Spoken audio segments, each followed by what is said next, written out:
नमस्कार साथियों, उत्कर्ष परिवार में आप सभी का हार्दिक स्वागत है। तो उत्तर प्रदेश के विविध प्रतियोगी परीक्षाओं में अगर देखा जाए तो वन्य जीव अभ्यारण्य को लेकर के लगातार सवाल बने हैं। तो इस श्रृंखला में यहां पर आज हम बात करने वाले हैं उत्तर प्रदेश के वे कौन कौन से चर्चित स्थल हैं जो रामसर साइट में सम्मिलित हैं। जैसा कि आप सभी को पता है भाई, पूरे भारत में वर्तमान में अगर हम लोग बात करेंगे तो 75 हैं, कुल कितने 75 हैं, जिनमें सबसे ज्यादा तमिलनाडु के हैं और अपने उत्तर प्रदेश के 10, तमिलनाडु के 14 हैं तो अपने उत्तर प्रदेश के 10 हैं। तो अपने उत्तर प्रदेश के 10 रामसर स्थली में सम्मिलित वो महत्वपूर्ण स्थल कौन कौन से हैं, एक नजर में फटाक से आ जाइए। तो सबसे पहले बात करेंगे ऊपरी गंगा नदी। ध्यान रखना, ऊपरी गंगा नदी जो कि बुलंदशहर में है। कहां पर है? ये बुलंदशहर का सेक्टर है और ये रामसर साइट में अपने उत्तर प्रदेश में सम्मिलित किया गया पहला स्थल है, जिसको वर्ष 2005 में सम्मिलित किया गया था। ये ध्यान रखिएगा। नवाबगंज पक्षी विहार, जो कि ये उत्तर प्रदेश का सबसे पुराना पक्षी विहार है।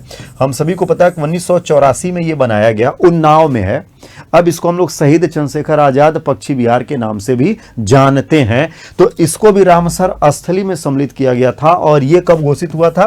तो 2019 में। कब? 2019 में। सांडी पक्षी विहार हरदोई वाला है, या इसी को कभी कभी आप देखेंगे तो कभी कभी इसी को सैंडी भी लिख देता है, सैंडी पक्षी विहार लिख देता है। तो ये हरदोई वाला है। 2019 में इसको भी क्या किया गया था? रामसर साइट घोषित किया गया।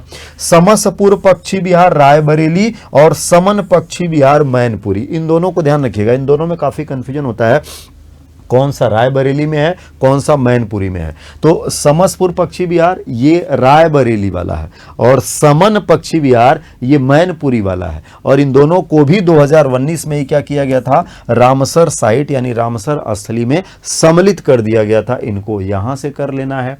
पार्वती अर्गा, क्या कह रहा है? पार्वती अर्गा पक्षी विहार के रूप में भी है भाई, ध्यान रखना, गोंडा का ये बनता है और बहुत ही इंपॉर्टेंट है। 2019 में इसको रामसर स्थली घोषित किया जा रहा। पार्वती अर्गा पक्षी विहार अलग से भी पूछ लेता है तो गोंडा ध्यान रखना है।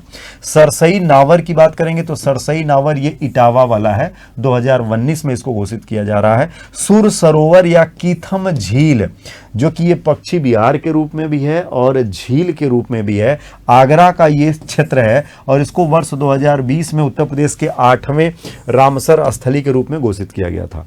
फिर आगे बढ़ेंगे तो हैदरपुर नम भूमि, हैदरपुर वेटलैंड सेक्टर भी इसको कहते हैं, जो कि बिजनौर और मुजफ्फरनगर दोनों के सीमा पर है। इसका विस्तार बिजनौर में भी है और साथ में मुजफ्फरनगर में भी इसका विस्तार मिलेगा। तो 2021 में इसको इसमें सम्मिलित किया जा रहा भाई। ये उत्तर प्रदेश का 9वां रामसर स्थली बन गया था।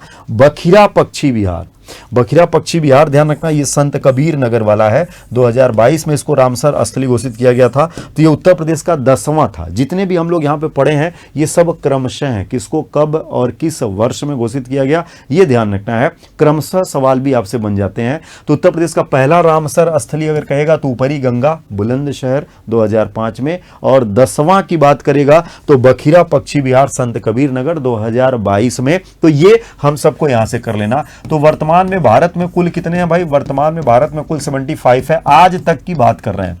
कल परिवर्तन हो जाएगा तो हम सभी को क्या है, चेंज करते रहना है। तो अभी भारत में 75 है और भारत के राज्यों में अगर हम लोग सर्वाधिक की बात करें, यानी सर्वाधिक की बात करें तो कहां पर मिल जाएगा भाई? सर्वाधिक अगर देखेंगे तो तमिलनाडु में 14 मिल जाएंगे और अपने उत्तर प्रदेश में अगर देखेंगे तो अपने उत्तर प्रदेश में 10 आप सबने देख लिया। बाकी एक एक की बात है तो एक आपको बिहार में मिल जाएगा, एक आपको गोवा में मिल जाएगा, जो एक एक वाली दशाओं का प्रदर्शन करते हैं। तो ये आज तक की वर्तमान तक की स्थिति है और रामसर स्थली को लेकर के आपके एग्जाम में लगातार प्रश्न बनते ही बनते हैं। तो सभी को नोट कर लेना है और फिर उस पर एक नजर रखना है। अगर इनकी संख्या में वृद्धि होगी तो हम सभी लोग करंट अफेयर्स की क्लास में इसको अपडेट करेंगे, जो कि शाम को 7 बजे यूपी करंट अफेयर्स की श्रृंखला के तहत इसको हम क्या है, अपडेट करवाएंगे, अगर कोई परिवर्तन भविष्य में होता है। आप सभी को ऑल द बेस्ट।